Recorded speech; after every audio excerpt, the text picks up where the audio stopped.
Good evening, ladies and gentlemen. We welcome you here to the Las Vegas Motor Speedway as it plays host to race number 10 of Season 3 of the Dark Horse IndyCar Series presented by HyperX. I'm Seth Cole alongside of Michael Norman. And Michael, obviously here in the IndyCars, they don't have any playoffs, or as people call it, the chase, but there definitely is a chase afoot. Everybody's chasing after Robert Moleska III.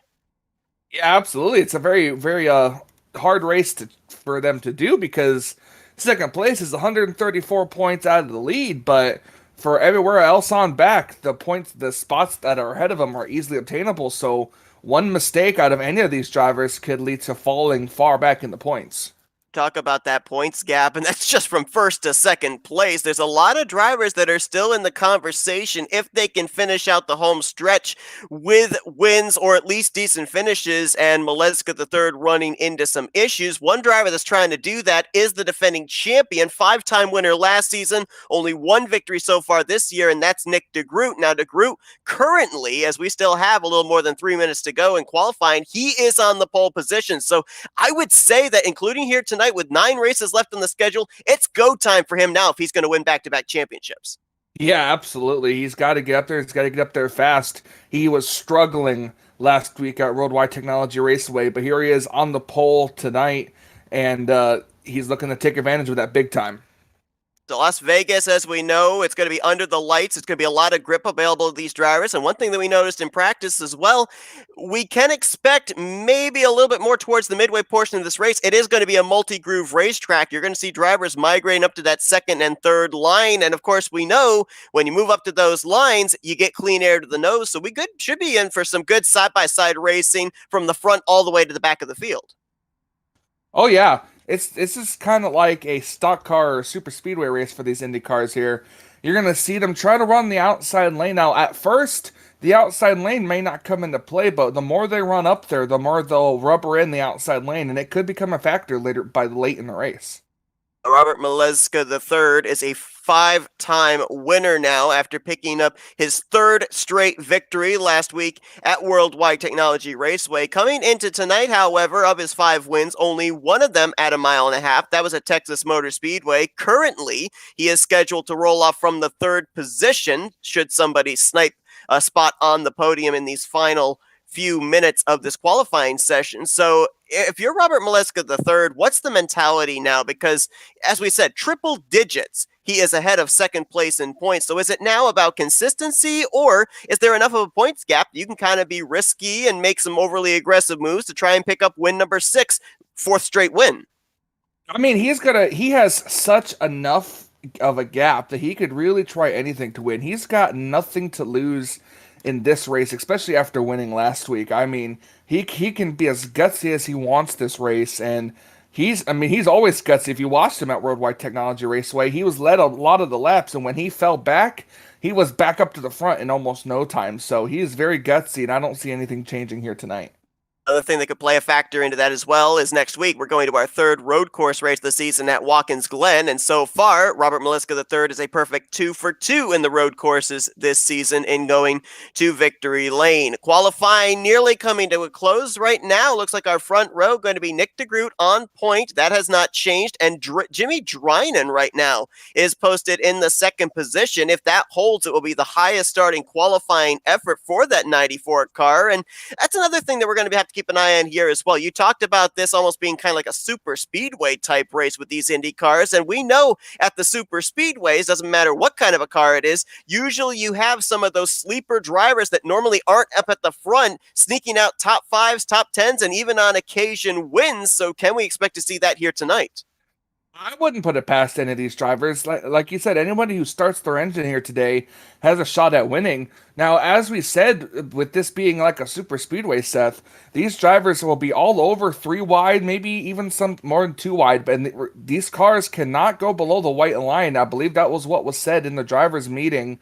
So, with the very limited space in the racetrack, you got to watch out for the possible big one, and that could strike very, very quickly and without notice. Yeah, definitely these cars entirely different to normal block-like stock cars where you're able to line up the front and back bumper. These cars technically don't have any bumpers. They got the front wing and then they've got the engine exposed in the back of the car underneath the rear wing. So you're right. It'll be very interesting to see how well they decide to test the waters of the space between them if they are in close pack racing, as these drivers now getting set to grid up for tonight's event. 120 laps this evening, 180 miles on tap for these drivers. And of course, as well, this is going to be their final speedway race before heading into another road course at Watkins Glen next week. So those drivers that don't seem to fare so well at the road courses might consider this a track that they would have a better chance of going to victory lane. As we take a look at the starting lineup for tonight's event, and a couple of other names that kind of pop out here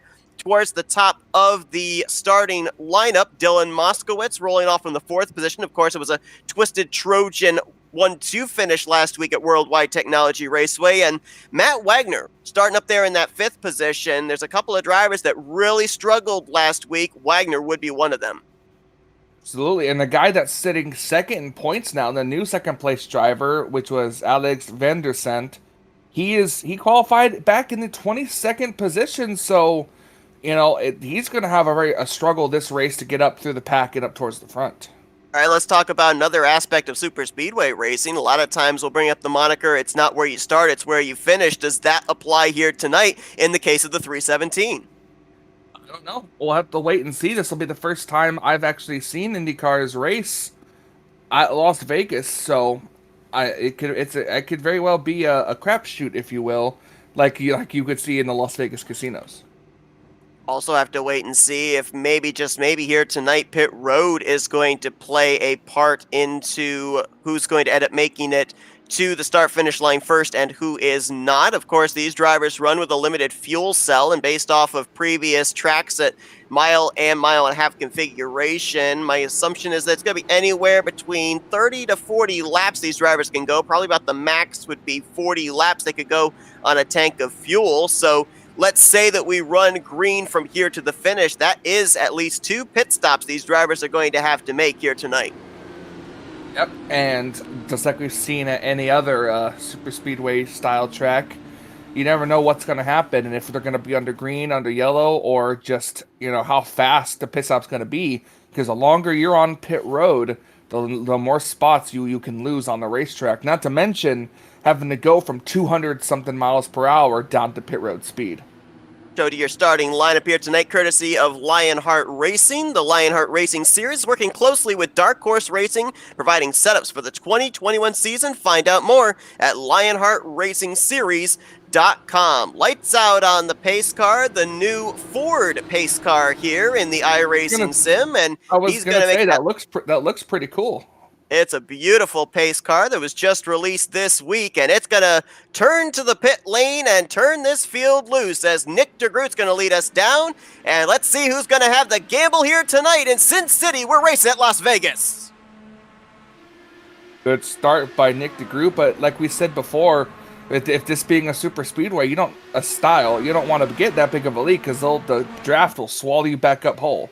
Robert Moleska III made quick work for second place. Now he jumps to the top side for the race lead. It'll be interesting to see how quickly it's going to be for that outside line to actually come in. We're not expecting to see it get the advantage off the corner just yet. We got to rubber that up a little bit, but look at the run some of these guys are getting there. Wagner as well as Dylan Moskowitz, they all got a huge run from 4 down the front straightaway. Yeah, absolutely, and we're going to see a lot of that tonight. The outside lane doesn't quite get the run off the corner yet, but it does get good side drafting on the outside lane. Now, Degroot able to clear second place right now, but the question is, how better of a run can he get? And now, when it comes to wearing out the tires, is the inside line wear the tires out more, or do you think the outside not being rubbered up will?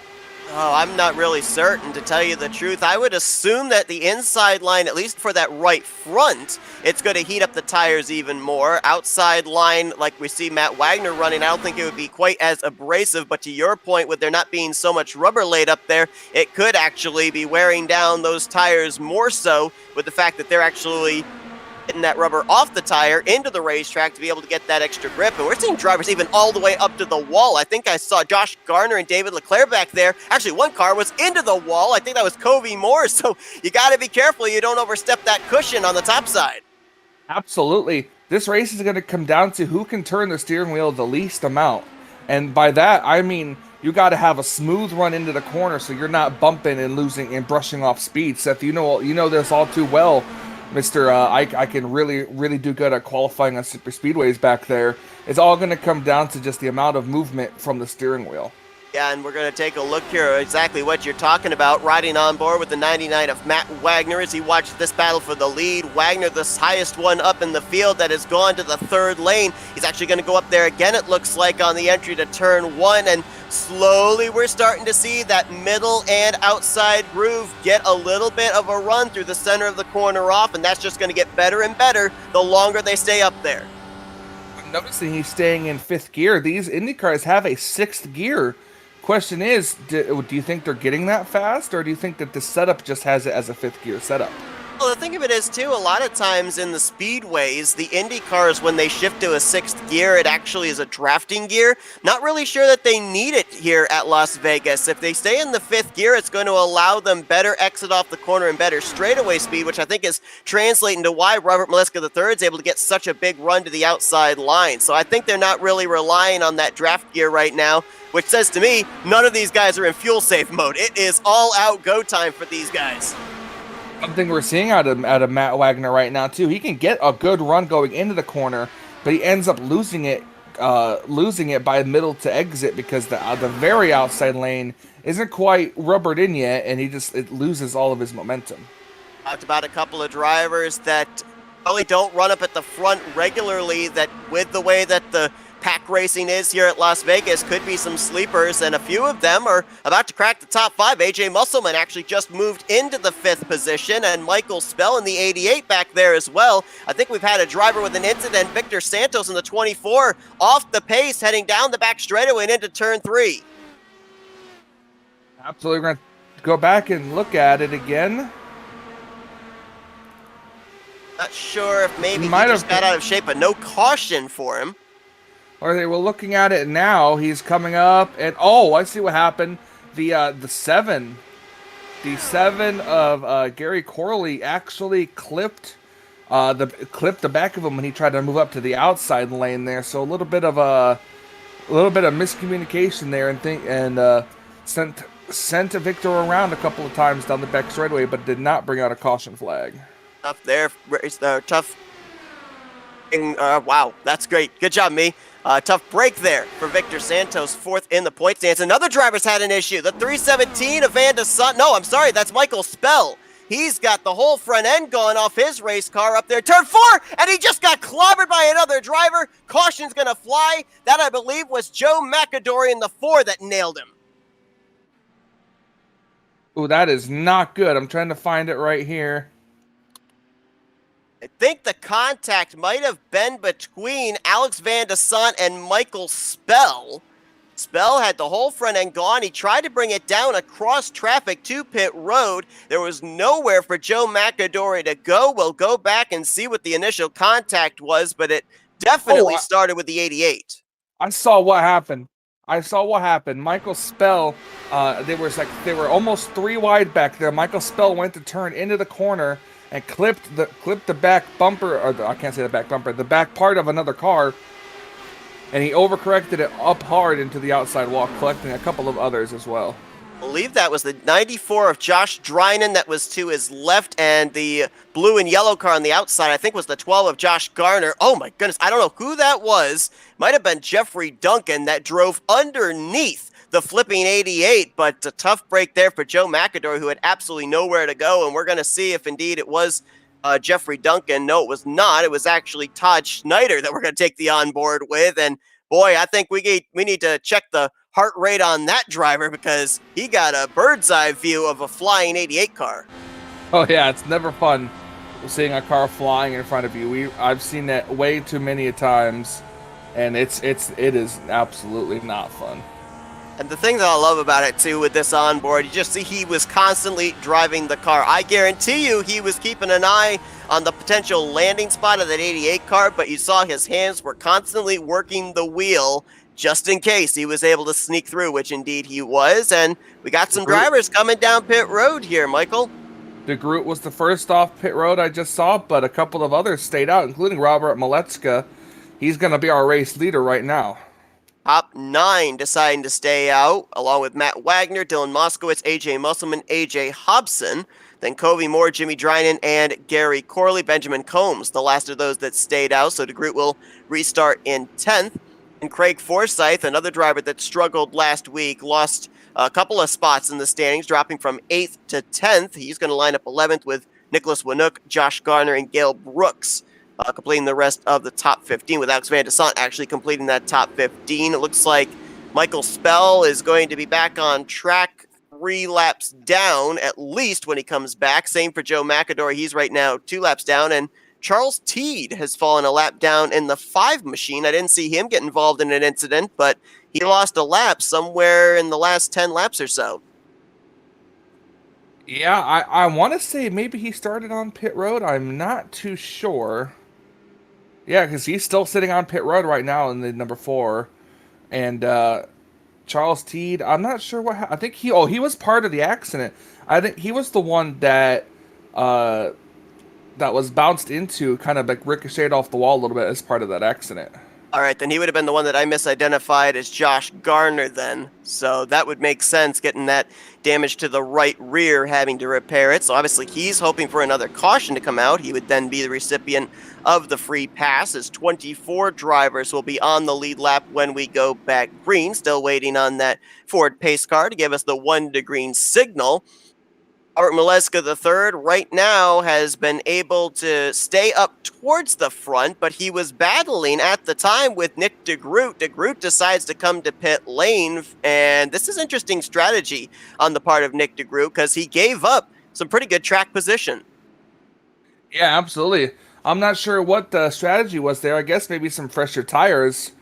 But or better yet, maybe he could have came down pit road. He said, "We're early in the race still. We got a long ways to go, almost 100 laps. Why not come in and see just how much my tires have worn out during that first little stint there?" So that could be him trying to figure out what kind of tire strategy he could be a part of. And we'll have to see how long it's going to take for him to work his way potentially back up to the front of the field. These drivers here tonight, we don't have the statistics for season 1, but these drivers actually did not run Las Vegas last year. So for many of them, it may be their first start at Las Vegas in an IndyCar, in the Dark Horse IndyCar Series. We have gotten the 1 to green signal. And based off what we saw there in those first 13, 14 laps, Michael, it's looking like these drivers, they are obviously willing to race hard, but I saw a lot of space and a lot of give and take there in the early stages.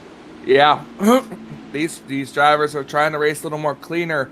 They've got about a wide enough racetrack to take it 3 wide, but they want to. It's all about the draft, and that's what kind of makes these races dangerous, because you can pull up and suck up to the car in front of you, and just not really. And you want to take the run, but that it's too early. They don't want to do it, but then you also run the risk of the person behind you running into you if you have to back off. So that's what makes these cars kind of run just all over the place.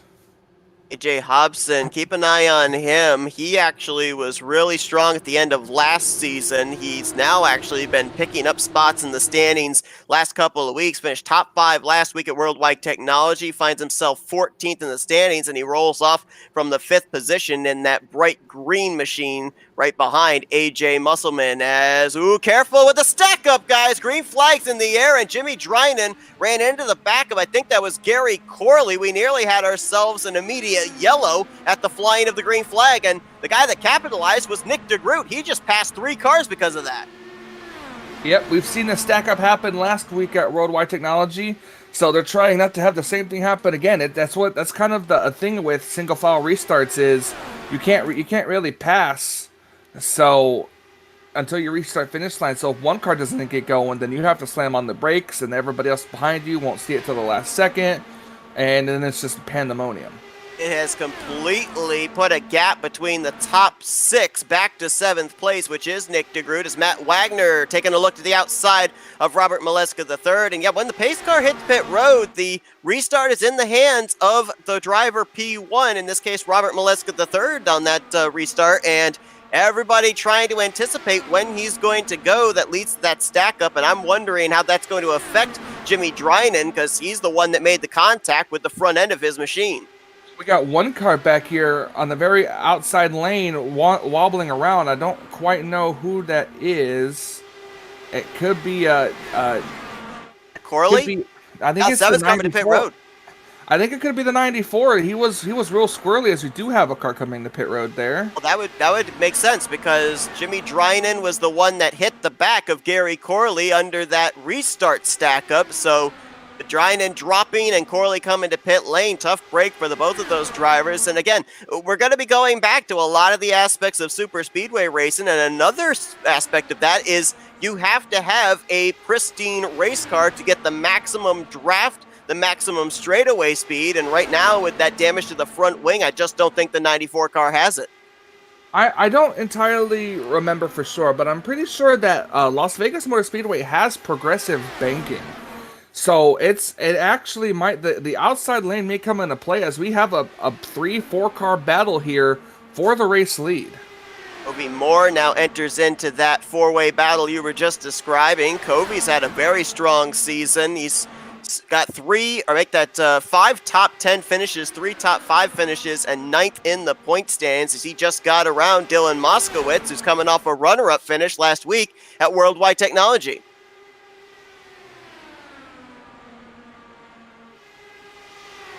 Back here. Oh, sorry, go ahead. Just going to say, Matt Wagner started out the season with a bang, picking up the victory in the season opener at Auto Club. We've already documented the hard luck he had last week. That was a block for the lead right there. And again, we talked about knowing the capabilities of what your race car can do and knowing the parameters of where your race car is. That's something these drivers are going to have to be careful of with that blocking. If they're too close to each other, we could end up having contact made and some of our front runners caught up in a wreck. Oh, yeah, absolutely. I know they said something during the drivers' meeting about blocking, but I'm not sure entirely of what they said. So I guess we're just gonna have to wait and see what's gonna happen here. As right up here, Covey Moore up here in 3rd place. He got into a bit of trouble earlier. I think he said he might have scraped the wall early on in the race, but here he is up here in the 3rd position trying to battle with these leaders. If he scraped it, he must not have scraped it too bad. He didn't even come to pit road under our only caution so far to repair any damage, as he's trying to hold off Dylan Moskowitz, AJ Hobson, and AJ Musselman. A battle of the AJs side by side behind them for 5th place, as Matt Wagner continues to try and get that outside line going. And Matt Wagner here tonight is trying to do 2 things. Number 1, he's trying to cut into Robert Moleska III's point lead, but he's also trying to take 2nd in the points back. You talked about Van de Sant after his run last week at Worldwide Technology, now moving up to the runner-up spot. Well, the 2 of them, Van de Sant and Matt Wagner, are only separated by 3 points for 2nd place, and Van de Sant right now mired back in the 9th spot. Yeah, absolutely. One thing we also have to talk about, Seth, I'm not sure if we mentioned it before, like the super speedways happen, that white line is considered out of bounds for these drivers. They are not allowed to drive their cars below that white line here. So especially in race trim, I was told it's very dangerous in race trim or just altogether not allowed to use it. So that's going to be another thing too. So that white line is going to be our leader's best friend. Another thing that super speedways have is the more cars you have in a pack, the more speed you're going to produce. Remember that 2.5 seconds that there was between 6th and 7th place? Well, Nick Degroot leading that 2nd pack. They are now less than half a second off the back bumper of AJ Musselman. So what was a 6-car breakaway is about to add another 7 drivers to it. Absolutely. They're all in a single file lane back here. So they figured out that single file, and they're running the middle lane, if you notice that too, the middle to high lane. So they're kind of diamonding the corner a little bit, and it's gaining them time, big time on these leaders. Nick Degroot was the first driver to hit pit lane under our only caution up to this point, which means that he and the rest of those drivers behind him can probably go another 25 to 30 laps on what they've got in the tank. Guys up here towards the front, though, they have not been to pit road since the start of this race. I would say somewhere in the next 13 to 15 laps, they're going to have to start thinking about making the first round of green flag pit stops. Absolutely, and you see Matt Wagner trying to think of anything, any way he could try to get around the race leader right now. You know he wants the lead. Wagner is yet to lead a lap here tonight. Nick Degroot led the first 13 laps. Moleska III has led the rest. Covey Moore also back there waiting to see what Wagner is capable of doing, and I don't know if he would force the issue 3 wide or try and follow the 99 on by the 91. And now we're going to drop back here to the battle for 5th, because here comes Nick Degroot around the outside of A.J. Hobson. He's bringing last year's Indy 500 winner Craig Forsyth along with him. I think that's the first time tonight that we've seen a pass take place on the outside lane. I don't think that Nick Degroot and company took any tires when they came down pit road. I think they just topped off the fuel tank. So we're seeing rather equal tires against each other. So watch out for Nick Degroot. It was interesting too, because obviously with this package and, as we said, a lot of aspects of super speedway racing, I think that Hobson might have gotten the wall back there off of 2. Actually, that might have been A.J. Musselman in the 54. But another thing is, in practice, it's kind of difficult to be able to tell who's got the strongest car and who doesn't, because a lot of the lap times, draft comes into play. And so I think we're starting to see, just based off the qualifying results, that Nick Degroot's got himself a pretty fast race car, and he's proving it right now. Caution flag is out. We have a wreck on the front straightaway here. That is Krista Nelson. 13 of Krista Nelson bringing out our second yellow flag. Been a great season for her, and looks like may have been a solo incident, at least as far as drivers spinning. I'm fairly certain there must have been some contact that led to the incident. Contact with Michael Spell. Just got into the back of her. He was trying to go around on the outside, made his move to the outside a little too late, and just caught the front wing on, I think it might have been her tire or her one of her back fenders. Michael Spell, who had already been involved in the earlier caution, come down pit road and used his only fast repair, and there you saw that contact. Very lucky there for Krista Nelson, though, because a lot of times we end up having an incident take place in that area of the racetrack, and that car is either going to turn down into the pit wall or it's going to turn up into the outside wall into turn 1. So the fact that she didn't hit anything, very lucky for the 13. I don't think she's necessarily going to have to use a fast repair there either. I don't think so either, as all these cars come down pit road. Look like everybody coming down this time. So Robert Moleska III leading them all down pit lane. And to your point, I don't see anybody that is staying out here. So everybody's going to be on equal footing as far as the tires underneath them. See if maybe someone will be able to use pit road to get the race lead from Moleska III. And nope. Nowhere close. About 3 car lengths. Moleska's going to get Wagner coming off pit lane. Very, very close trying to get off pit lane here. And that's just something that is a test to this pit road and these cars. Just fast pit stops and faster drivers.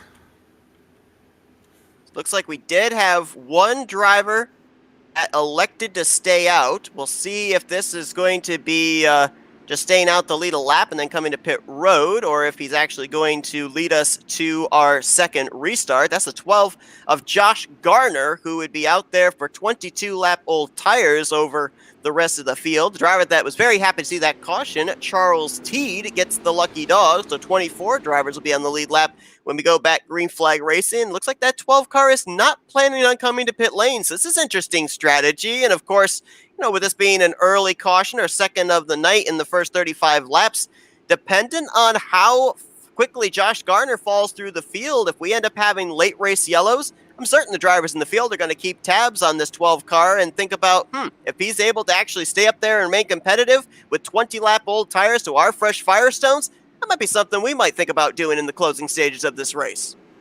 Absolutely. We saw last week at Worldwide Technology Raceway that old tires and new tires were virtually equal to one another.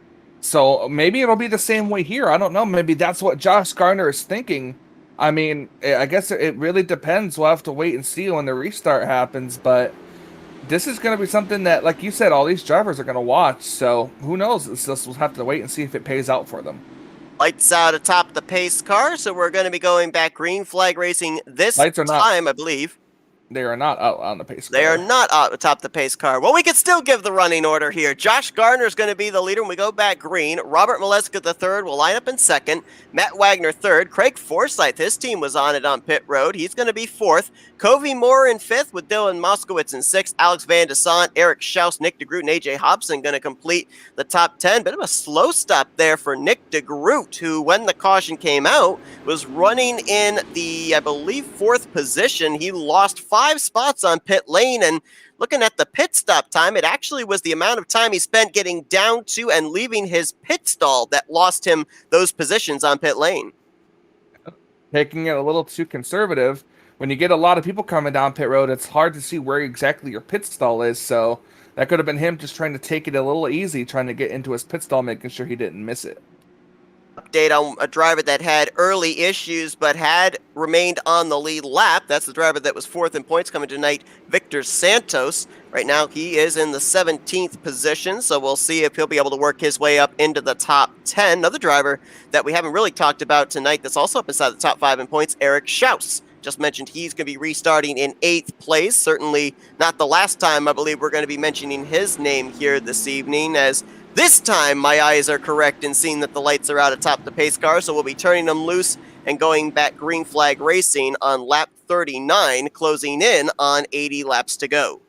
Something interesting I see is Gary Corley sitting in the second position. Well, he's not actually second.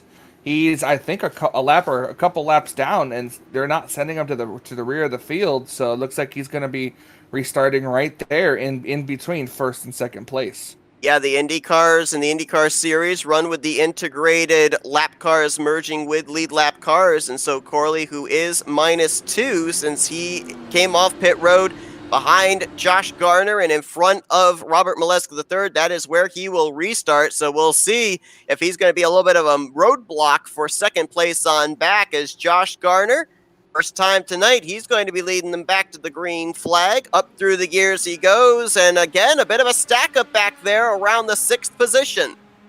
Yeah, the race leader brought him down really, really slow, and when you do that, there's always a risk for stack up. Robert Moleska III, remember, he piloted his way to second place on the initial drop of the green flag from the 3rd place starting spot, so he's very good on the short run and tries to make quick work of the lap machine of Gary Corley. Actually almost pushed up into him there off through 3 and 4. This is intense. Some intense racing side by side on a restart. Probably the most intense of the racing you'll see is right after restart, Seth, and they're not disappointing at all. Well, there's your answer. About 20 lap old tires to fresh tires. No contest. Robert Moleska III to the inside of Josh Garner, and now he's going to try and see if he can start pulling away as the battle for second place is going on. And actually, we're going to drop back here to the group behind them. I think Craig Forsyth ran into an issue in the 27. He has fallen back to the tail end of this group of about 7-8 cars. Yeah, they're going back and forth on the team radios right now, just talking about it, discussing it. It takes some real drafting. All this racing back here is allowing the cars in front of them to pull away. We've seen it at like tracks like Daytona and Talladega for stock cars. You know, you get 2-3 wide racing, the cars that are single file will start to pull away because they're not dependent on the air that's being sucked around from around the race cars. Yeah, let's explain that to race fans that may not necessarily know about the aerodynamics of race cars like this in terms of the draft. With you seeing them side by side right now, you'll see that one car will get a bit of an advantage and edge ahead over the other. The reason for that is they are side drafting, but that's not making the car that pulls ahead faster. That's actually slowing down the other car, pulling them back, and that's why Michael's saying that those drivers up there, those race leaders, are having the opportunity to pull away because they're out there in clean air. Nothing is pulling them back, as opposed to these drivers that are all pack racing from around the 4th position back to about 8th. Thank you for that Larry Mack explanation there. Well, I'm looking back here at Nick Degroot. Something just happened to him off of turn 4, and he's just dropping positions right now. I'm going to wreck in the back. Wreck in the back, on the back straightaway here. Another caution flag is out. I see Benjamin Combs and Jim Herrick involved in this one. Boy, Jim Herrick's had a nice couple of runs in the past few weeks.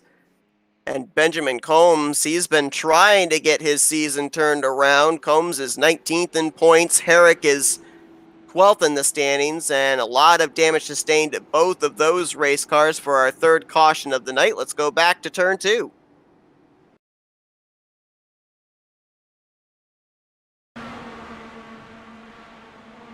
There it was, Herrick running somewhat wide on the track there. Oh, someone got the wall up ahead of him. That might have actually been the 77 of Combs, and when he got into the wall, he just never came off of it. That car was super slow, and Jim Herrick was committed to the outside line.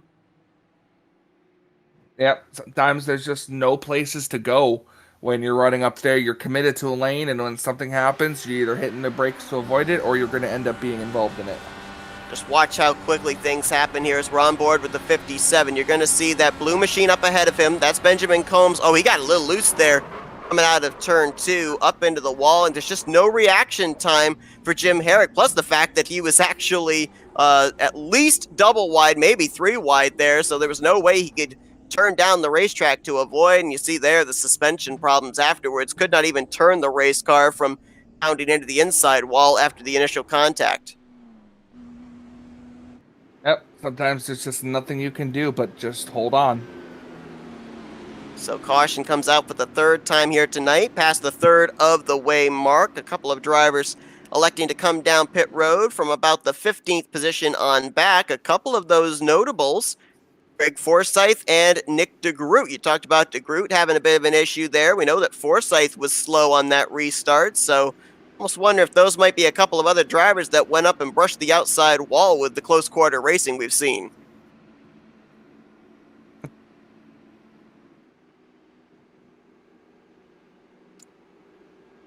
So as Robert Moleska III continues to pace the field here over Josh Garner, that strategy worked out for him, at least for the moment. He's been able to hang on to second. At Wagner, Eric Shouse, and Kobe Moore, the top 5. We're going to step aside for a quick commercial break, and then we'll come back here to the action here tonight at the Las Vegas Motor Speedway. You won't miss a thing. We're going to go FRN side by side. It's a road few dare to travel, a journey filled with danger and unpredictability. So why do we traverse this road? Why do we take such a gamble?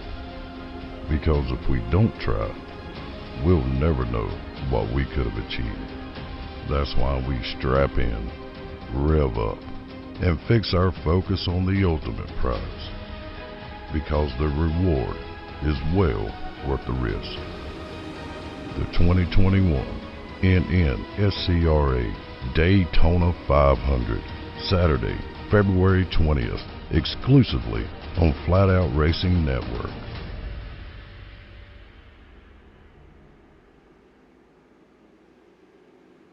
ETE Reman is the world's best remanufacturer of transmissions for import and domestic cars and trucks. Based in Milwaukee, Wisconsin, our customers are repair shops, auto parts stores, dealerships, and distributors. And with 6 nationwide warehouses, we're where and when you need us. So when you're looking for a transmission that is like new, only better, instill confidence and install ETE Reman.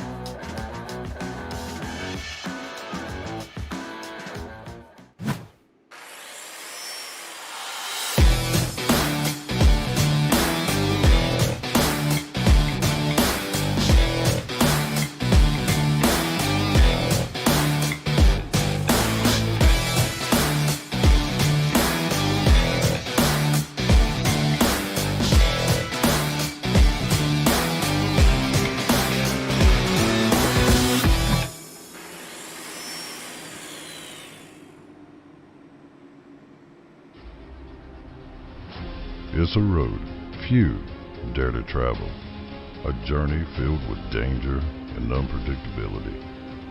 So why do we traverse this road? Why do we take such a gamble? Because if we don't try, we'll never know what we could have achieved. That's why we strap in, rev up, and fix our focus on the ultimate prize, because the reward is well worth the risk. Green flag set to fly yet again here tonight in Season 3, Race 10 of the Dark Horse IndyCar Series presented by HyperX. We are closing in on 50 laps complete at the Las Vegas Motor Speedway as Robert Moleska III about to bring us back to green over Josh Garner, Matt Wagner, Eric Shouse, and Kobe Moore. A couple of new drivers have popped up into the top 10 back there. David Leclerc is now in 9th, Jim Brooks in 10th, and Charles Teed, who got the lucky dog just a couple cautions ago, he's now up in 11th place as the field back under the green flag. Not a lot of stack up that time, so a much better restart as our leader pulls away for the time being. Now the question is, can Josh Gardner reel him back in? Josh Garner, of course, as we documented already, 20-lap older tires, but look how the draft comes into play. He's going to get right back onto the bumper of Robert Moleska III, actually gets to the right rear quarter panel. Now we got to start wondering, there were several drivers in the early portions of this race that went up there and ran the second and even the third groove. Has it rubbered in yet? I'm not too, it might have. It really depends on the run that you get to. Like, you see him, you'll see him go to the outside lane. He could probably pull side by side, but the inside lane still just has the better advantage. As you look at them, they're going 3 wide now. On board with Matt Wagner, who is going to be on the top side of that 3-wide formation going into turn 1. He'll at least get alongside of Josh Garner for the second position. Behind him, Eric Shouse. I mentioned probably not going to be saying his name for the last time when we talked about him back around lap 25. He's now in the conversation behind Matt Wagner along with Kobe Moore. And here comes second in points, Alex Van de Son. It's about time he's worked his way up through the field. And here he is now in the top 6 in this roughly 6-car battle here. He's got a good spot. Now the question is, can he get around these 5 other cars in front of him? Started 23rd on the field, did Alex Van de Son. Has worked his way now into the top 5, getting around Josh Garner for the 5th position as Matt Wagner again jumps to the outside on Moleska III. Eric Shouse says, you leave the bottom open for me? Thank you very much. He's now going to try and take second place away from the 99. The outside lane trying to come into play, but the white line right now is your best friend.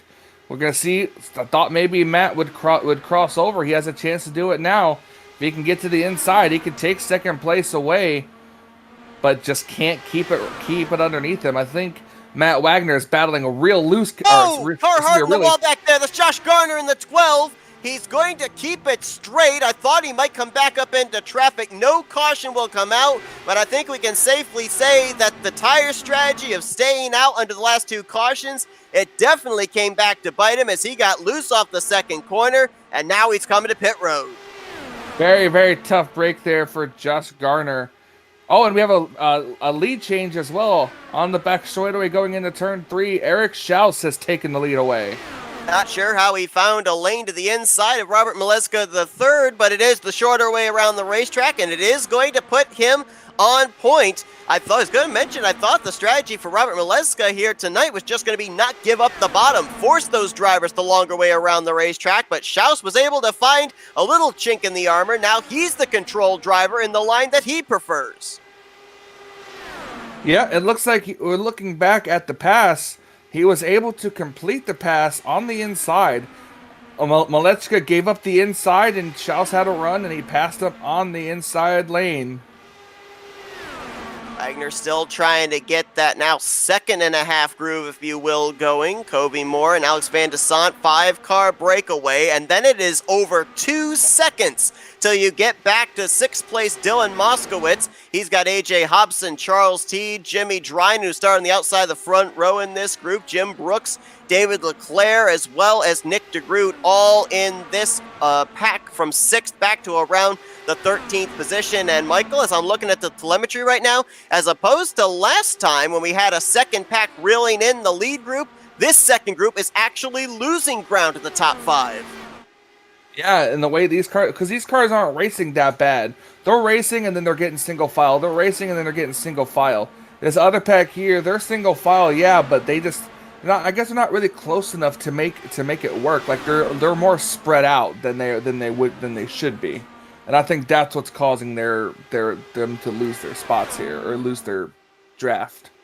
Wagner lost a couple of spots right there. We're going to watch as he comes by, see if any contact was made between him and the outside wall. Looks like he's okay, but his car actually lost speed rather quickly, and he's going to drop back to the tail end of this pack to the 5th position as Shouse and Robert Moleska III will get side by side again going into turn 3. Look at Van de Sant going up there to that second and a half groove, if you will. And notice here how there's 3 lanes. If you look at the seams, these drivers looks like they're trying to straddle those seams. So I almost wonder if maybe there's a little bit of slickness if you end up getting your right sides on where those seams are between the grooves. Well, me and you have both seen what the seams can do. So it's not always necessarily a good thing, as we now have a leader change.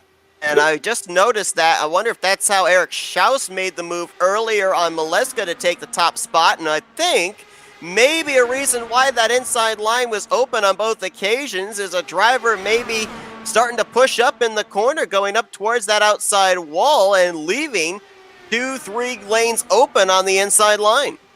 Yeah, not too long ago, before that incident that was almost a caution happened, I was telling you, Matt Wagner was pushing up in the corners. He dove it into the inside, and his car just went straight like it had a tire down almost. So, old tires here. Look, see as he pushed up there, he pushes up, and that's going to allow Eric Shouse to make a move to the inside. The question is, will he be able to keep it?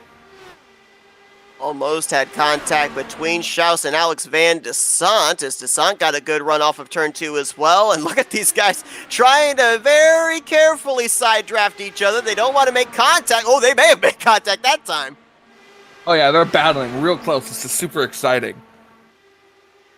Now Van de Sant's got a choice to make. Which line does he push? Does he stay up top with Moleska down the backstretch or go with Shouse? Now he's going to make a 3rd lane of his own. And Moleska very aggressively pinning down Eric Shouse on the right side of his machine. And again, as we said, Shouse coming, or make that as Moleska has a 134-point advantage between himself and second in points coming in tonight. Plus, he's got a road course coming up next week. I think that's why we're seeing how aggressive he's racing right now. Almost contact again that time in the entry of the corner.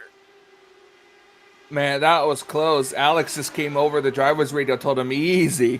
Man, that was real close. This is got me on the edge of my seat, Seth. I don't know about you. Well, you know, the last thing we want to see is a caution come out involving the race leaders, but every time they get close to each other, you almost think there's going to be just a little too much contact exchanged. Yeah, and we've seen stuff like that happen before. There he gets punted! Spun around goes Eric Shouse into the infield. Grass, he keeps the thing straight, no caution. Oh, he comes up in the traffic. Oh, no, right back into traffic. He got the 33 of Nicholas Winook. Oh, I don't understand coming back up into the racing line like that, to be honest with you. Caution's gonna fly. Shouse had the thing gathered up.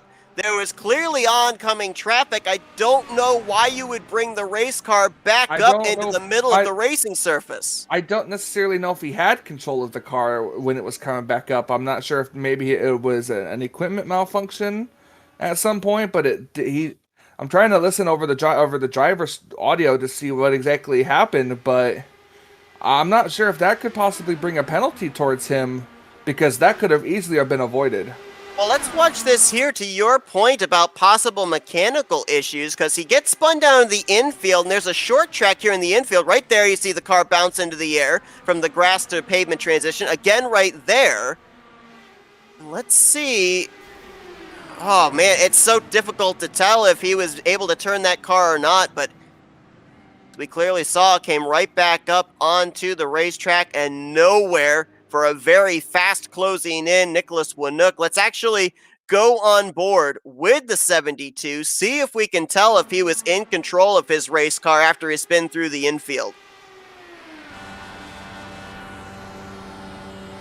Just a little bit of contact there from the 91 of Robert Moleska III. Right there, spins him around.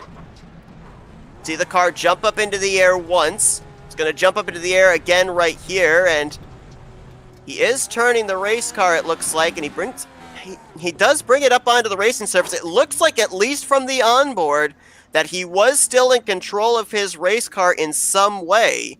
Never really attempted, it looked like, to turn that car back to the left, so... My question is, did it look like it was his steering wheel was just kind of slightly pointed towards the right? Slightly. It did look slightly, but I'm still wondering, I mean, wouldn't you... When we went on board with another driver, I noticed that down the straightaways, they were kind of turning right, so maybe he was holding it straight, because if the setup makes it to where you have to turn that little bit right just to keep it straight, perhaps that's what he was doing. Well, even if you were doing that to keep it to turn straight, wouldn't you see the wheel turning to the left in the attempt to keep it on the apron rather than bringing it back up into technically the middle of the track? If there was an equipment error and he was trying to do that, it wouldn't show it. So we have no idea until we hear from him at a later point what exactly happened, but that's just incredible. Like, I can't believe that this happened. Well, the one guy that's really going to suffer from this is going to be Nicholas Winook, because he is now trapped 3 laps down, still sitting on pit road, and he'd been able to keep his car on the lead lap up to this point. Looks like Eric Shouse came down pit road and took on his fast repair, so he will still be on the lead lap. So really tough break there for Nicholas Winook, who's not had the most exuberant of seasons, but he's been 15th in points and was looking here tonight to see if he could at least capture his second top 10 of the season. So, Seth, you want to talk to our second place in points guy during this caution? Why not? Let's see if we can dial up Alex Van de Son. Alex, it's Michael and Seth up here in the FRM booth. You got us? I gotcha. Well, Alex, you're having a great run here tonight, but we saw you have to do it from around the rear of the field. So how difficult has it been to pass here tonight? Because we've seen drivers try and use pretty much all 3 lanes. Yeah, I've been enjoying this high line. Second week in a row, I've screwed up my qualifying on the second lap. So not doing myself any favors, but at least I can put on a show for you guys. Yeah, you've had a good run from the back up to the front. Yeah, you saw how racy the 2 leaders were getting just a bit ago before that incident happened. What did you see from your perspective? They're just running tight. Robert wants to keep it as low as possible to wear out Eric's tires, which worked.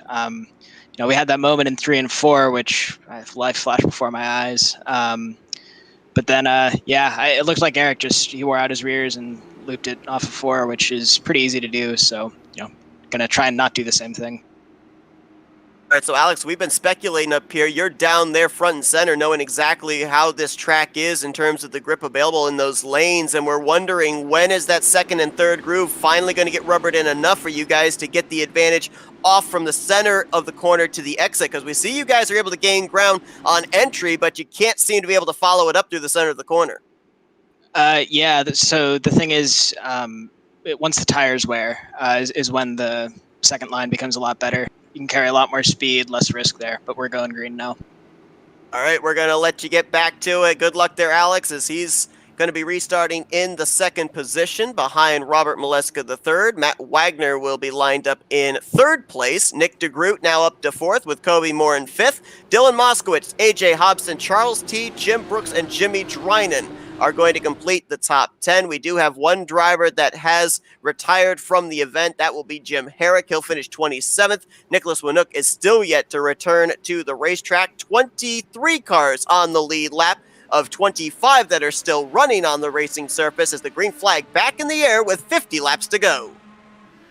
50 to go. They're past halfway now, and it's set to be an exciting second half, I think.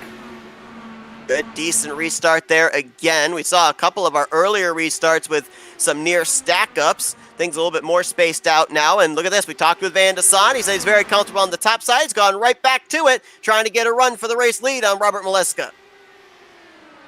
Yeah, see if that high lane's going to work here. It's very, very difficult right now, but see if you can get a good run. Like you said, it was said during the interview there, you want to try to run the inside and wear the tires out, as we do have a change for second place. That's Matt Wagner now back in the second position. And look at him going to try to take the outside lane, but it can't quite do it. See if he can cross over. Whoa, boy, I thought he was going to hit the wall there.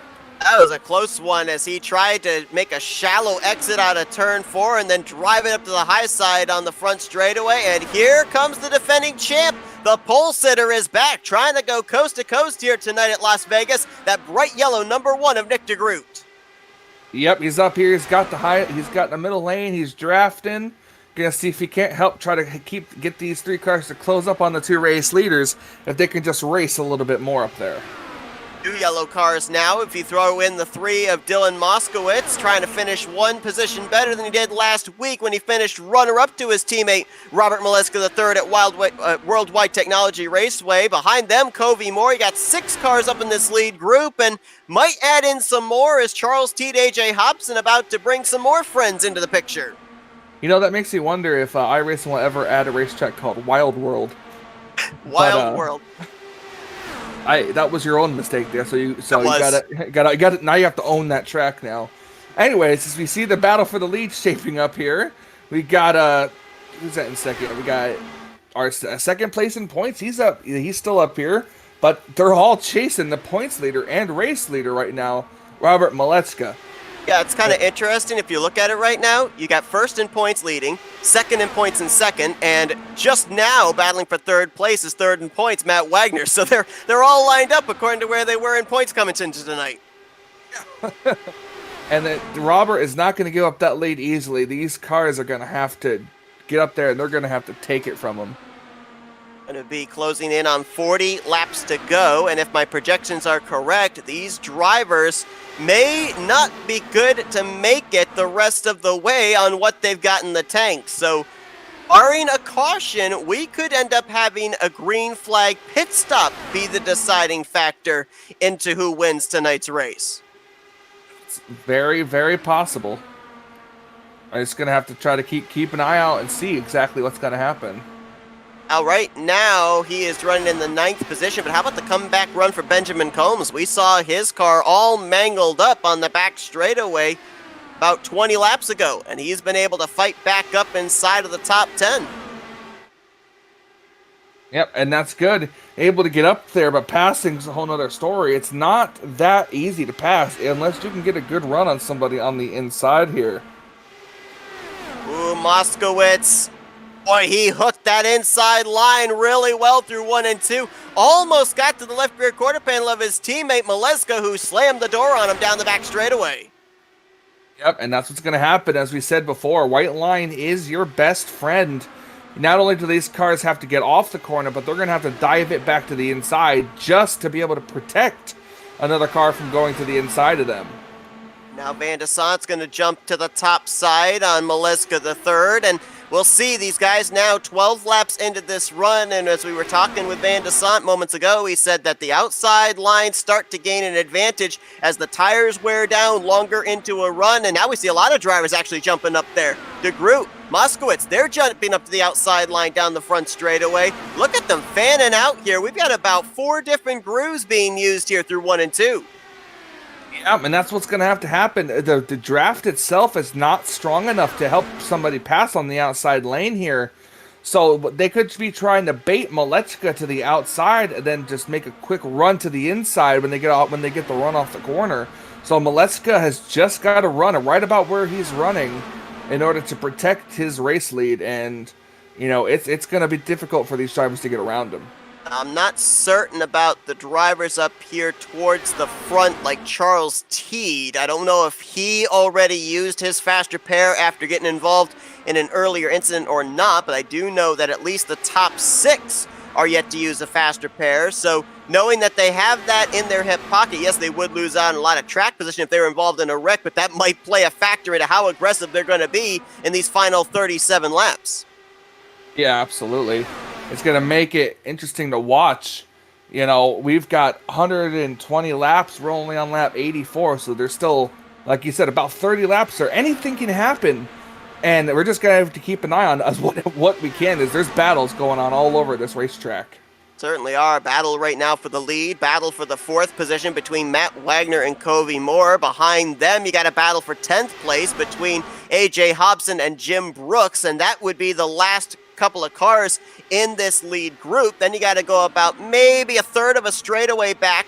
That'd be translated to about a second back to Krista Nelson in the 12th position. She's got David Leclerc, Victor Santos with her. Really surprised that we really haven't seen that 24 car get up here towards the front. He seems to be a mainstay inside the top 5 every speedway we've been to this season, but Santos has yet to crack the top 10 at all this evening. Yeah, he's been trying. He's been caught up in a bunch of different stuff, though, out there, so he's just probably trying to keep a level head as he's passing cars on the inside here. Battle going to be for 6. Oh, someone just hit the wall. Is that David Leclerc in the 50, perhaps? Yes, and he's going to get hooked off the nose of Gale Brooks. Caution's going to fly. You mentioned David Leclerc getting up there into the wall. He lost speed. Nothing that Gale Brooks, it seemed, could do. Hit the wall a second time. Hit the wall a second time, and it bounced him off the wall down into where Gale Brooks was going, and it just unavoidable right there.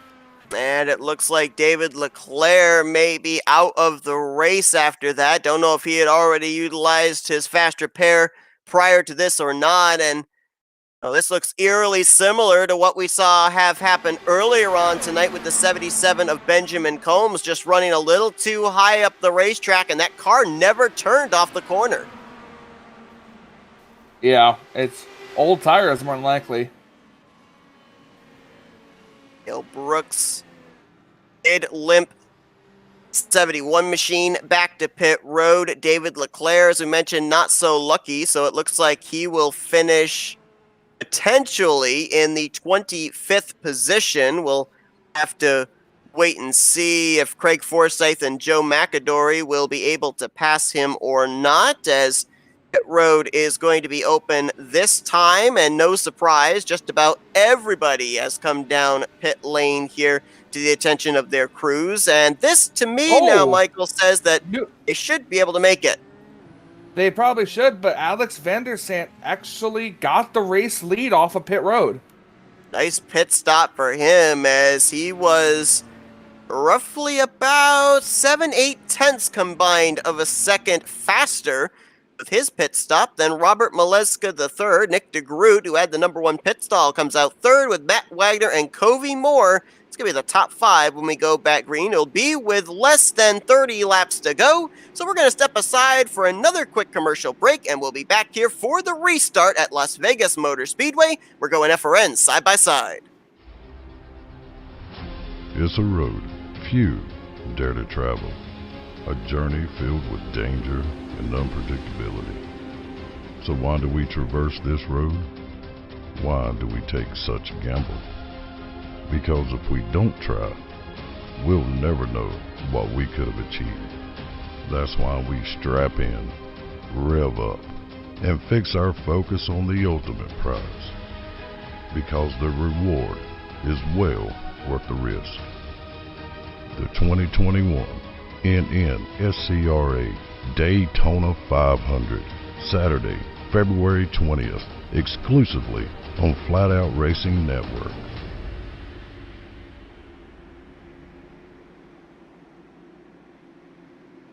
ETE Reman is the world's best remanufacturer of transmissions for import and domestic cars and trucks.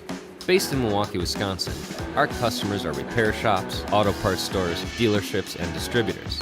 And with 6 nationwide warehouses, we're where and when you need us. So when you're looking for a transmission that is like new, only better, instill confidence and install ETE Reman.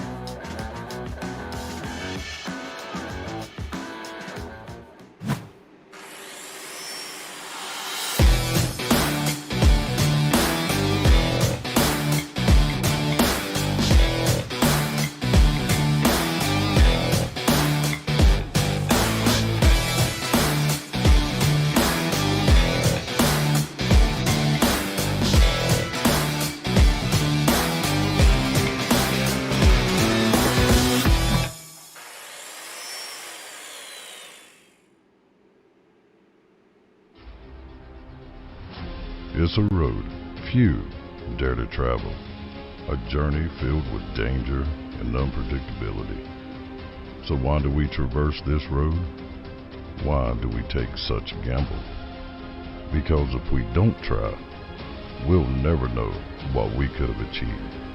That's why we strap in, rev up, and fix our focus on the ultimate prize. Because the reward is well worth the risk.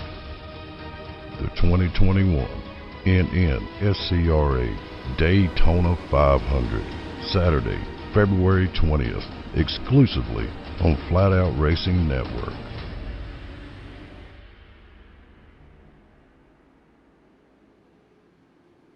ETE Reman is the world's best remanufacturer of transmissions for import and domestic cars and trucks.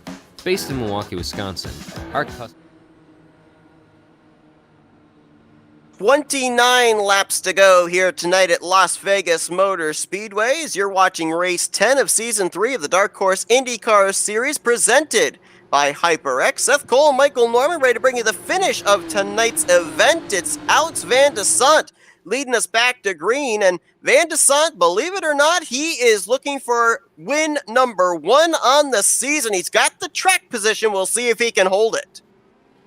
He's got to hope that something bad happens to the points leader for him to really gain a lot of points on him. But with Robert running second place right now, he's got a lot of defending to do, just like Robert was. So he's going to have to keep his car on that bottom line and make sure that the white line is his best friend. But I guess gaining little by little. But with Robert finishing second, I don't think that Alex can gain too much on him. Certainly wouldn't gain points, but at least would be finding victory lane, which has eluded that 317. And DeSant, 4 top 5s on the year, 2 of them runner-up finishes at least, and that was at our 2 road courses. And the guy he finished runner-up to is the guy that is currently to driver's right, but here comes Nick Degroot. He's going to jump up to the 3rd lane, making a 3-man fight for the top position. 3-wide battle for the lead, but just can't get a good run, and now here comes somebody else behind him. I believe, who is that in 4th place right there? That's Covey Moore up here trying to get up here as well. You got a 6-car battle once again for the race lead, and all that Alex Van der Sant has to do is just guard the inside lane. Wow, what a move there by Nick Degroot, crossing over the nose of Covey Moore to duck to the inside of Moleska III for 2nd place. Moleska gets a little loose off of turn 4, is still able to hold off Degroot for the runner-up spot, at least for the time being. And yeah, this has kind of been a mainstay here in this race with the stack-ups we've had on these restarts. 6 drivers always seems to be the number that get away from the rest of the field. Right at the beginning, yeah, and I'm not really too sure how to explain that. I guess it just comes down to who can get on the accelerator. With no passing allowed before the start-finish line, you are stuck behind the person in front of you. So whether they get a good restart or not, there's just nothing you can do about it until after that start-finish line. Here's that second group, 5 drivers in this mix being led by AJ Hobson. Then there's a 3rd group behind them where you end up finding Eric Shouse, Jim Brooks, Victor Santos, and Michael Spell, who was involved in an earlier caution. Nice comeback for him as he's just now cracked back into the top 15. But yeah, I think right now, just based off what we said, if we end up having a late race yellow, you're hoping you're going to be at least in the first 6 restarting positions, because that means you have a pretty good chance you're going to be in the conversation at least for this win. Oh yeah, absolutely. This is really fun to watch. Honestly, I'm so glad that I'm here to see this. This racing right here is so on the edge and exciting, and I hope that everybody tuning in right now is about on the edge as I am right now. So look at them, still going 3 wide for the lead into turn 3. They were alongside each other dead even before they got to the 3rd corner, but there you see the inside line prevails out of the corner. Moleska drops back to 2nd, Degroot back to 3rd. They're both going to run the middle and outside line to turn 1 again, see if they can get that exit off the corner, or at least try and translate that into good straightaway speed as they slice and dice down the backstretch. 22 laps to go, coming to 21 laps to go this time by. These drivers know it's go time. They should be able to make it to the end on gas. And now there's just no holding back. Caution. It's going to be Benjamin Combs in the 77 bringing out this yellow as he's looped it around off the exit of turn 4 and onto the front stretch. Looks to be a little bit of contact from, I believe that is the 13 of Krista Nelson. Watch this culminate from turn 3 over to turn 4. Combs came down close to the 13 on entry, and yeah, that's just as we know, that inside line, that right front tire heating up. Krista Nelson just not able to turn the car. It went straight and up into Benjamin Combs, and why this is important in terms of the 77, he already was involved in an incident here tonight, had to use a fast repair, and may actually be out of the race, it looks like, with this being his second incident. Yeah, that very well might be the end of his night. We got to remember, too, thing that we haven't touched on here tonight that actually took place this past week was iRacing updated the damage models for a number of race cars, and the IndyCar was one of them. And what I've been told is that the contact you make, even a brush with the outside wall, even more so you feel the effects of it now than you used to. And that could be a big reason why we saw Benjamin Combs actually take his car back behind the wall, because while it did obviously look like quite a pretty good amount of impact into the outside wall off turn 4, I thought he'd at least try and ride it out, but apparently that car was going to be way off the pace, and he will be finishing in the 24th position. Has a little bit of cat and mouse there at the entrance of pit road, but no takers. No. The couple of the leaders faked coming to pit road, but like you said, no one really actually came down. It's like a few towards the back of the pack coming down pit road, but again, as we said, all these drivers good to make it on fuel. As zooming around the outside, it's going to be the 27 of Craig Forsyth. He'll be back on the lead lap, so 22 drivers will be on the same lap as leader Alex Van de Sant. Only driver that is still on track one lap down is the 4 of Joe McAdory, who was involved in an incident much earlier on in tonight's event.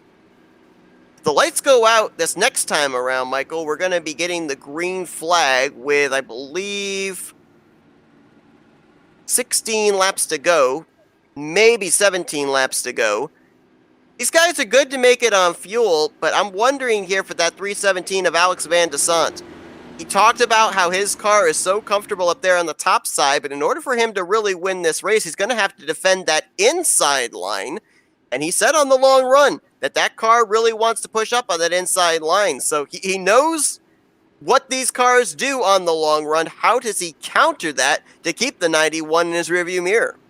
Well, he's got to protect it off the corner. Well, if you diamond, as long as you block it, you can block it kind of going in, and your person's got to run to the outside. You can run about the middle lane, but you've got to get to the inside before the person behind you can get off the corner and get the run. Saw Robert Moleska III throw a couple of blocks early on in this race, but if you are Van de Sant now, is this the time to start throwing those aggressive blocks, or is it still too early? I mean, it could be a little too early. It's really hard to tell because, like we've said before, passing really isn't that easy here. So, I mean, while blocks are going to be good, if it keeps them behind you, then it keeps them behind you, and that's exactly what he wants to do.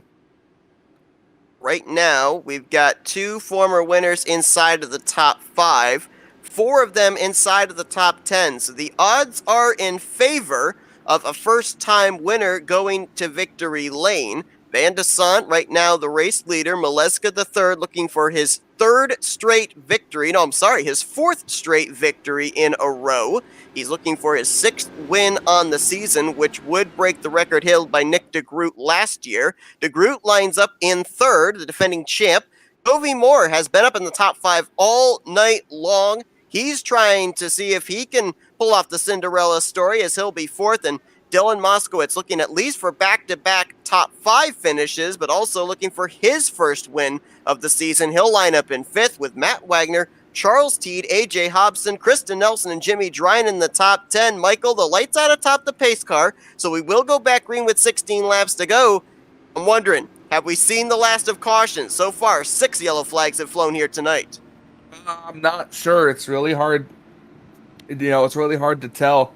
These drivers have been more kind of spread out than I actually thought they were going to be originally. So I don't necessarily think we'll see like a big wreck happen unless it's on the restart. So, but I definitely think we'll see more cautions. The question is, I just don't know exactly when in these final couple of laps. Last couple of restarts, it's been 6 drivers that have been able to break away into the front pack. Right now, Matt Wagner runs in the 6th position with Charles Teed behind him in 7th. We'll see if it will be only 6 drivers up in the lead group again, or can 7th place on back time the restart and hang with the lead group. Pace car is about to turn them loose. Van de Sant right up there against the wall, making sure that nobody's going to be able to get a run to his driver's right. It'll give him the better entry into turn 1 as well. These drivers going to be taking this restart with 15-lap-old tires, so they're not out there on brand new Firestones. They've got some wear on them, and they're going to have to figure out what these tires are going to allow them to do for these final 16 laps. Green flag is back out. Alex gets a good jump. I believe the top 6 might have as well. A couple of these cars still getting up to speed here. Seems to be just the top 3. Right down there to that white line. Not going to give Moleska an opportunity to get to his inside. Oh, yeah, you saw the run coming, and he moved immediately to the inside. Look at him go to the outside. That could open the door for Nick Degroot if he can get down there, but he chooses to stay to the outside there. Degroot also thought about going to that 3rd lane, and we see a gap now between the top 3 back to Covey Moore. Only person that knew he was making a move like that was Nick Degroot. I'll tell you, I thought he was going to try to go in between these two, because there was a bit of a hole there, but nope. Bit of a gap back to Covey Moore in the 4th position, a lot with Matt Wagner and Dylan Moskowitz. We'll see if they are going to be able to get back up here to the top 3. See if Degroot just refuses to go to the middle lane. You got to watch out, because Robert and Alex are leaving that middle groove open, and Degroot's getting a heck of a run off these corners. Look at him 3 wide. 3 wide across the start-finish line. Degroot up in that extreme outside line, loses the position on the entry, as does Moleska. And Asan continuing to hug that inside line. He doesn't mind if they get alongside him, just as long as he's the first one back to the start-finish line. Yeah, absolutely. And the outside lane just isn't getting a good enough run as you would think it would. Not until well after the start-finish line. And you can see the group still trying to stay to the inside, but I think he might have backed off there. Might be backing up to get a tow. Either that or he's getting pulled back to Matt Wagner, who along with Covey Moore and company have reeled these top 3 back in. Dylan Moskowitz, Charles Teed, Eric Shouse. We saw him spinning through the infield grass in the midway portion of this race. He's back up in the conversation now into the 7th spot. He's made his way back up like he needed to. And here he is now trying to battle for a win. Now it's going to be a question of guys like Matt Wagner and Covey Moore. Where do they take their runs? Degroot's been able to go up into the clean air in the 3rd groove, but not really sure they would want to test the waters of 4 abreast here into the corner. So Matt Wagner's got to figure out a line to run, and more than likely going to have a car in front of him, whichever lane he chooses. This has got to start worrying Degroot as well. It was just the 3 of them up there. Now he's got more behind him, more people at risk of losing more spots. So he's got to be real careful where he drives his race car as we're approaching 9 laps to go. And Asant still on that inside line. So far, he's done a masterful job of keeping the drivers at bay behind him, taking away their inside line, forcing them the longer way around the racetrack, kind of rode the 91 up the track a little bit there on the back straightaway to get a better arc into the corner. See the side-by-side here at the racing line. It's still Alex that leads the lap. And Seth, I hope you got your photo finish camera ready. I was just thinking of that because that time by, while he didn't get him at the line, Moleska III made it awfully close. And yeah, even if he's not able to clear Van de Sant, all he has to do is a couple of inches, maybe even just a couple of centimeters ahead of Van de Sant when they get back to the start-finish line to win this race. And one wrong move, and with Degroot on the outside lane, that could take all 3 of them out. I can't help but think back to the race we had in the season opener at California. A number of our race leaders were involved in a wreck which ended up allowing Matt Wagner to pick up the victory. We could have a little bit of deja vu here tonight. The question is, who would be the lucky guy to be able to make it through the carnage if we do have an incident on the final lap? I have no idea, and I'm noticing as I'm riding on board with Nick Degroot here, Degroot's using that 6th gear. He is utilizing the draft gear here, more than likely to allow him to get the toe off the back of Moleska as they come down the back straightaway. Eric Shouse has now entered up there into the 4th spot. He's picked up 4 spots in the last 4 laps. Oh boy, this is getting real close. Real close and very, very scary for these drivers out here. 5 laps to go, and no one is giving up their spots here. Remember when Eric Shouse wrecked, it was from the race lead. Contact between himself and Robert Moleska III, so you know it's the old adage, race how you want to be raced. You know he's going to be very aggressive here. If there's a hole open on this final lap, I guarantee you the 72 will take it. Noticing that the middle lane's coming into play here. Moleska getting the better run off the corners now. He's inching ahead, and I think he's cleared him. He's cleared him. He is. Wow, what a power move there by Moleska III. Clears on the straightaway. He'll go to the point, and now he's going to lead them back to the 3 to go mark. His tires are worn out. That's what's happened. Alex has worn out his tires on the inside lane. Unfortunately, that's how it's become. As look at Degroot now trying to battle on the outside lane. Degroot got a nice run out of 2.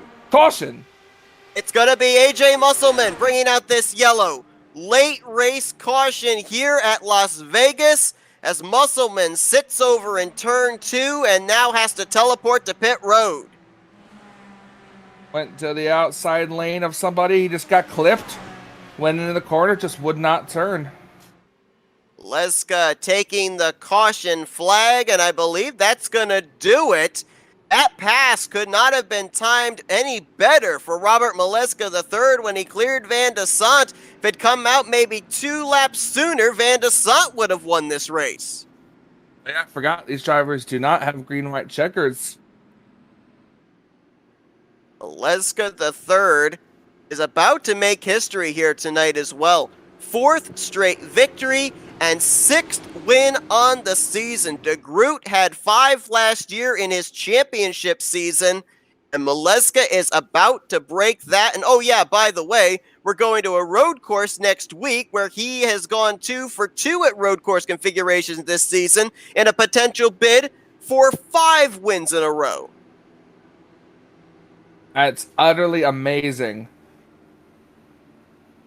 Taking the white flag there is Robert Moleska III. We're going to see if we can quickly jump back and see what happened to AJ Musselman to bring out this race-ending caution before we watch the 91 cross the start-finish line to receive his 6th checkered flag on the year. And here it was. Looks like he was racing around the 7 of Gary Corley, I believe that is. Just got put up into the wall. Almost flipped over, but all 4 tires were able to stay on the racing surface. Nonetheless, though, caution flies, and for Robert Moleska III, it flew at just the right time because who knows? Nick Degroot might have had something planned in terms of strategy to try and get around that 91 on the final lap. I'm not sure, but we'll have to ask him and find out. Unfortunately, as we talked about, Alex wore out his tires too much, so at least he's able to round out tonight's race with the 3rd place finish. After tonight's race, 8 races remain in the championship battle, and obviously it's still too early in the season to say it, but as we get further and further towards the end of the year, it is looking like Robert Moleska III is putting together not only a career year, but a championship year as well, as Nick Degroot and Van de Sant will pull alongside of him. They'll be your podium finishers as 4th straight win, 6th win of the season. Robert Moleska III wins Las Vegas. Pretty exciting, and congratulations to Robert. We talked to him last week in Victory Lane. We'll get a chance to talk to him once again tonight. Robert Moleska III, 4 straight victories this season. 6 total wins on the year, and about to do something he's become very familiar with, and that is doing burnouts. Tonight it will be in Las Vegas. As he'll pull down here in front of these Las Vegas, Nevada fans and begin to celebrate at the Las Vegas Motor Speedway. And we'll show you now your full finishing results from tonight's event. Michael gave you your top three.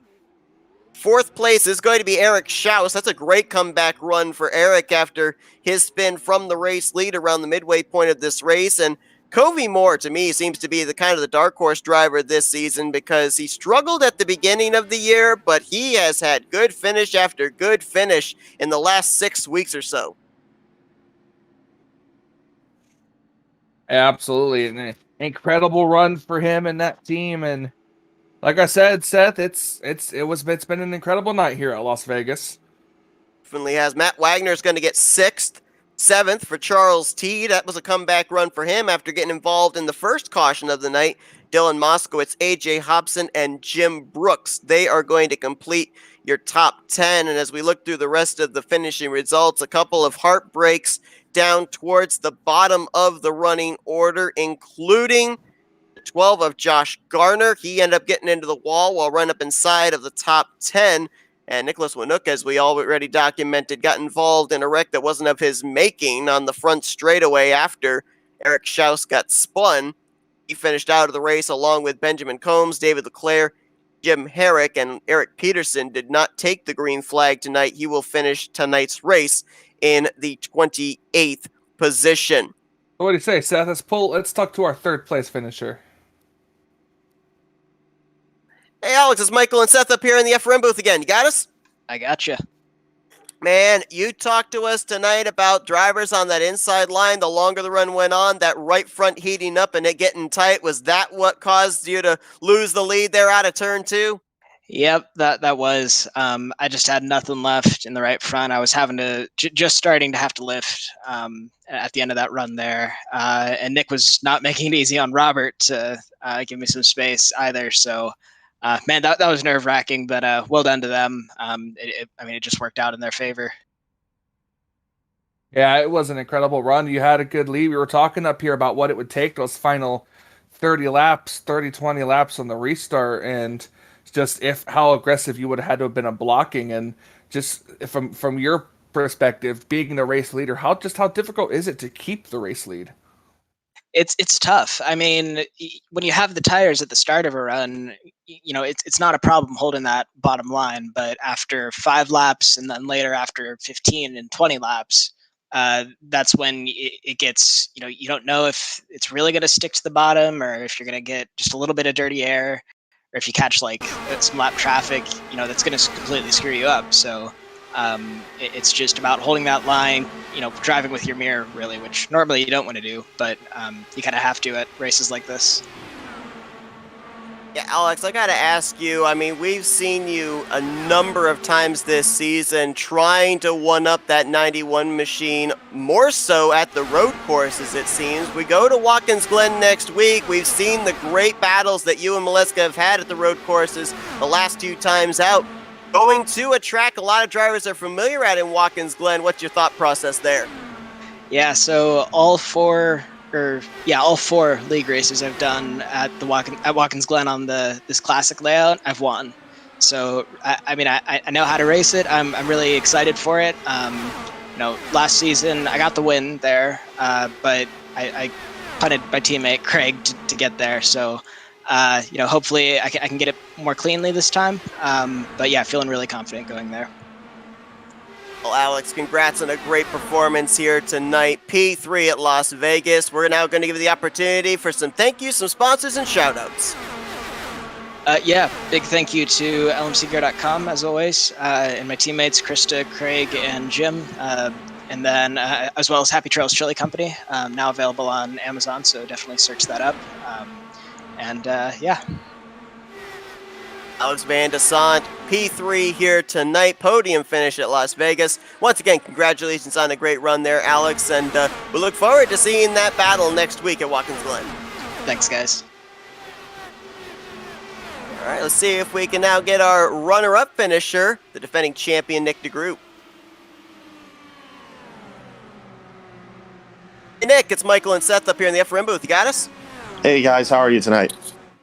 Yeah, we're doing great, but that was a heck of a battle there at the end. 3 drivers, 3 different lanes. You elected to go high, wide, and handsome through those corners. If you'd had it go green to the end, did you have a strategy to get around that 91 for the win? It basically same strategy he had on Alex, just try to pin him down. And I will say Rob had some fresher tires than Alex because of the line he was running that whole run, so it would have been harder, but I guarantee you that was going to end in a photo finish. I can't say one way or other if it was going to be me or him, but I liked the position I was in, having that high side. But man, that was a fun race either way, just running 3 wide nonstop. That final run was just ridiculous. Yeah, it was fun to watch you leading the race at the start, and then you came in for tires in your first pit stop. So I'm curious what was on your mind there. Were you just trying to see just how wore out your tires get in that first run when you came down pit road? Well, if I'm being completely honest, I expected a few more people to come with me, so I probably in hindsight wouldn't have done that if I'd known it would have put me back outside the top 10 or whatever for that restart. But yeah, I knew that tires were going to be worth something, especially if we ended up getting a real long run, because these cars get real loose at the end of a run here. But we never really got that, and yeah, it gave me an advantage. I was able to pass a bunch of people, but never quite got that lead back. So it's a little annoying, but hey, you live, you learn. You know, Nick, we talked about last season, your championship run with 5 trips to victory lane. That's been broken here tonight with Moleska getting his 6th win of the season. But coming into this race, you were 158 points behind the 91 car. We still got 8 races left in the season. So what's the mentality now as the defending champ? Do you think you still have a shot to get up there, make this a championship battle when you guys get to the season finale in the Indy 500? Or are you just going out there aggressively now to try and see if you can find more trips to victory lane? Yeah, I think with the gap there is now, besides focusing on the team championship, what we need to do is we need to go for wins. And the only way we're really going to make up that margin is if we're winning races and some misfortune were to befall Rob. But he's pretty good at keeping his nose clean. But yeah, I've gone from the position of we need to just get points to we need to start getting wins. We got 1 win this season. We want to get more. Like you said last year, we got 5. Want to get a few more wins before this season. Want to go for victory. So that's going to be kind of our mindset in this last few races. All right, well, we're looking forward to it. Nick, we're going to give you the opportunity now for some thank you sponsors and shout-outs.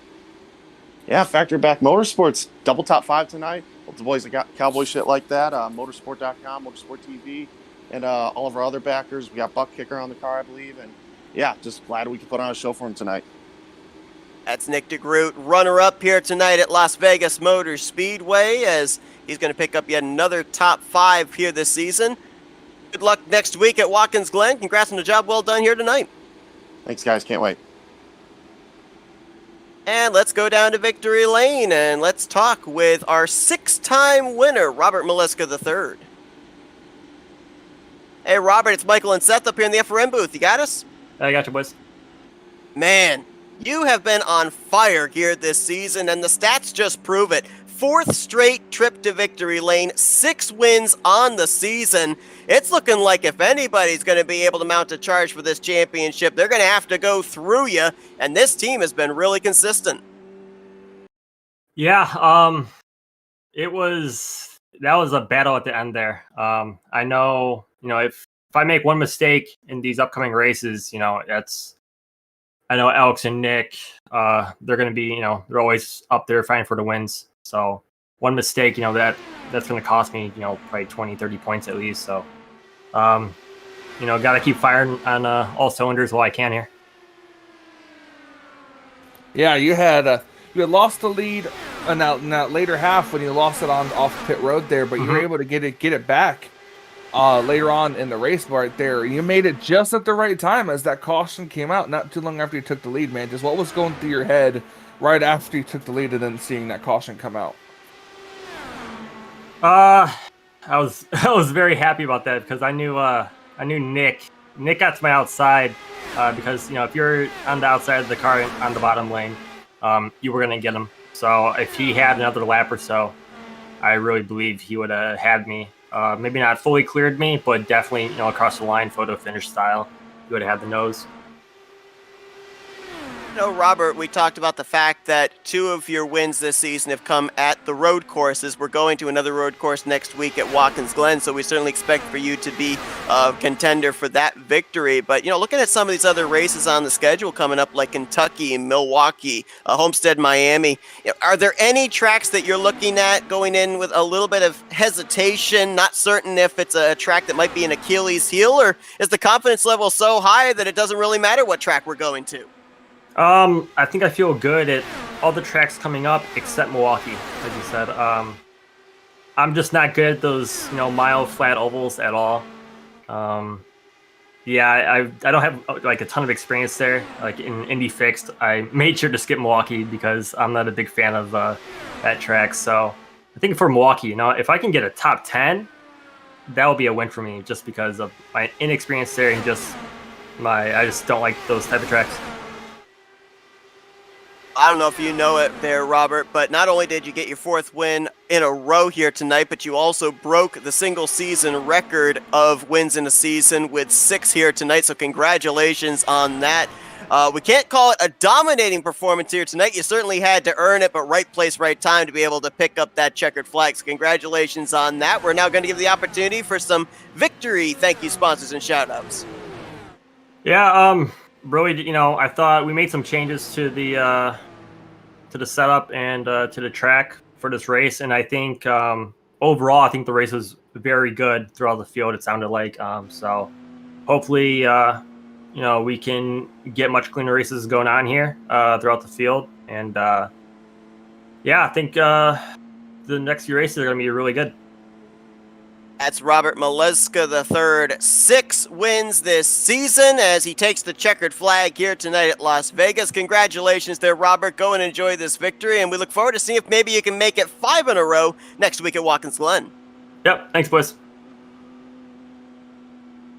And so as tonight's broadcast comes to a close, Michael, closing remarks from the pack racing that we saw here tonight under the lights at Las Vegas.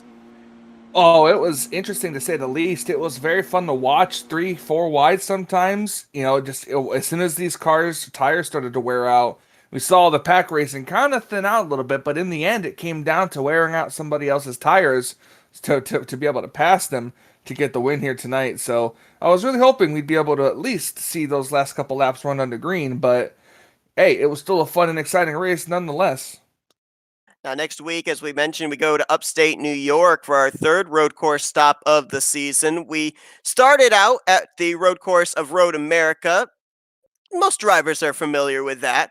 Then we went to Circuit of the Americas. Some drivers familiar, some drivers were actually out there for the first time in an IndyCar, but I don't think there's a driver out there that hasn't run Watkins Glen in some way, shape, or form. So does that mean that the competition ramps up for someone to pick up the checkered flag in next week's road course race?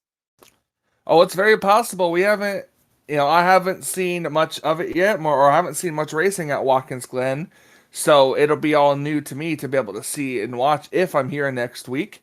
But so it'll be, it'll be interesting to watch. So I can't tell yet, but my prediction is it's going to be awesome.